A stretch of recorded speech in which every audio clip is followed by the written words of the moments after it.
what would happen if you had a proton located along the x-axis at x equals 1.6 nanometers,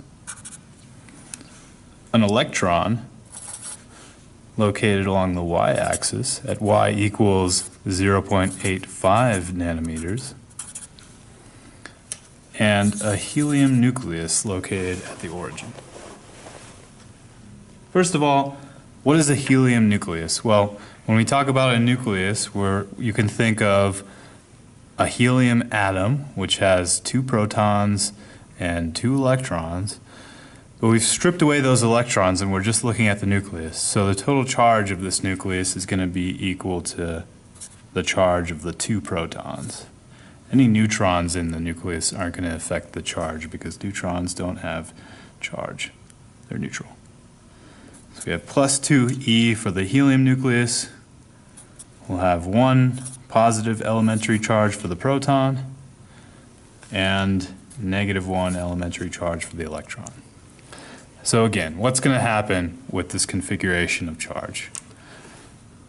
Well, we have 2 positive charges with the helium nucleus and the proton, which are going to want to repel each other. So if we think about the force from the electron onto the helium nucleus, it's going to be a repulsive force, and in this case, that means to the left. How about the force from the electron onto the helium nucleus? Well, because the signs of these 2 charges are opposite, it's going to be an attractive force, which in this case means it will be an upward force. Why have I drawn this attractive upward force as, having greater magnitude than the repulsive force to the left? Well, if we think about Coulomb's law, force equals Coulomb's constant K times Q1, Q2 over R squared. Let's look at the different terms here. We're going to have 2E for Q2 in both cases. We're going to have either a plus E or a minus E for Q1. So the magnitude of the numerator is going to be the same in either case. But for our denominator, the distance between the 2 charges squared, that distance is a little bit less, about half as much actually, for the electron compared to the proton. And so, given that that distance is half as much, that half squared is going to end up being about 4 times greater. So really the difference here is greater than what I've indicated just with my qualitative drawing. So we have these 2 forces, an attractive upward force and a repulsive outward force to the left. Those 2 vector forces will add together as vectors, and our final force will be up and to the left in that second quadrant.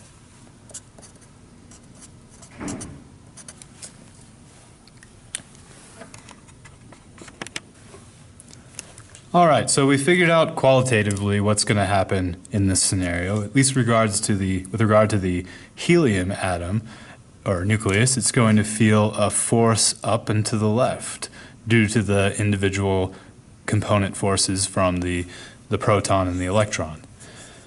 Now let's make it quantitative. And to do this, I'm going to suggest that we go ahead and give each of these particles labels.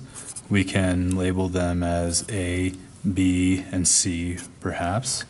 And we want to individually calculate or determine the force of C and B, respectively, acting on A.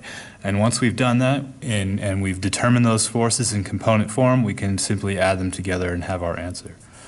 So what we're looking at, first of all, is going to be, let's do the force from B on A. It's a vector, so we give it a vector symbol. Now it's just a matter of applying our well-known equation by this point. K, Q1, or let's call that QC, or B, times QA over RBA squared, times the unit vector pointing from B to A. Okay. And let's go ahead and start plugging in the pieces. So K is going to be our 8.99 times 10 to the 9. I'm going to dispense with units for the moment. The charge of our first particle, the electron, is going to be our 1.6, negative 1.6 times 10 to the negative 19. And the charge of our second particle, the helium nucleus, is going to be twice that. 2 times 1.6 times 10 to the negative 19. Okay. The distance between B and A is our 0.85 nanometers. A nanometer is 10 to the negative 9 meters, so we can write this as 0.85 times 10 to the negative 9 meters squared. So we figured out the magnitude, or the term multiplying our unit vector. Take note of the negative here, right? That accounts for the fact that this is an attractive force, and in this case is instrumental in determining our final direction, which will be upward, because in this case our unit vector, as always, points from the first charge B to the second charge A. So if we were to draw the unit vector on here, it would be a vector pointing downward, r hat B A, okay? What is that unit vector that points downward and has a magnitude of 1? Well, just the negative j, right? J hat. When we do that, the negatives will cancel, giving us our upward force in the vertical direction.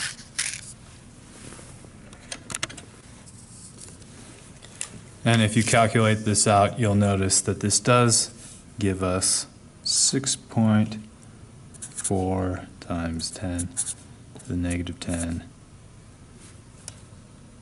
newtons j hat. Okay.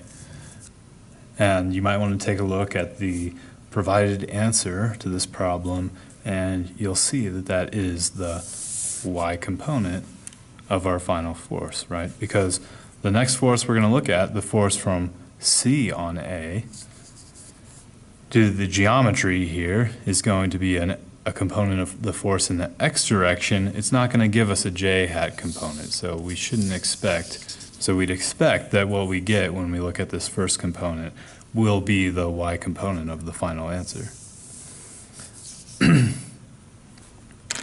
When we move on to the next part, the force of C on A, we're going to work through just the same exact steps. Okay, so force of C on A equals KQC times QA over RCA squared times the unit vector pointing from C to A.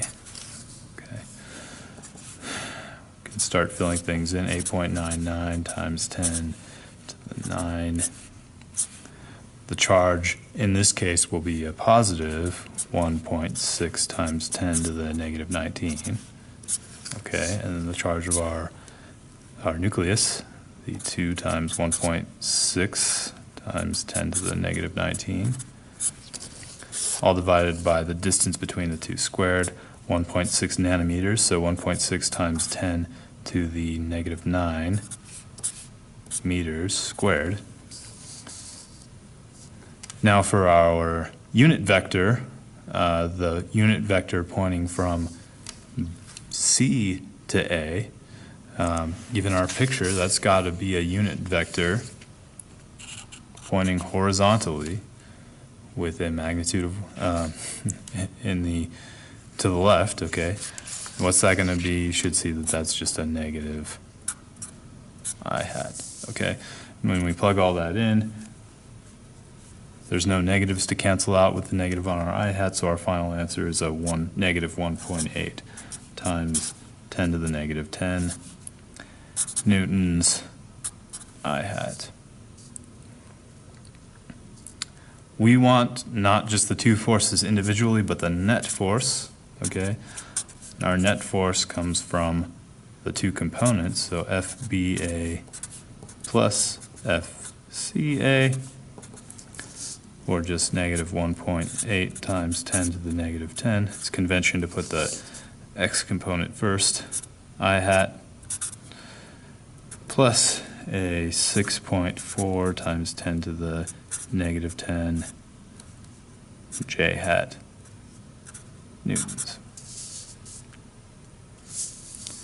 And if we go back and assess, this is a force that points in the positive y direction, so upward, in the negative I hat direction, so to the left, up and to the left.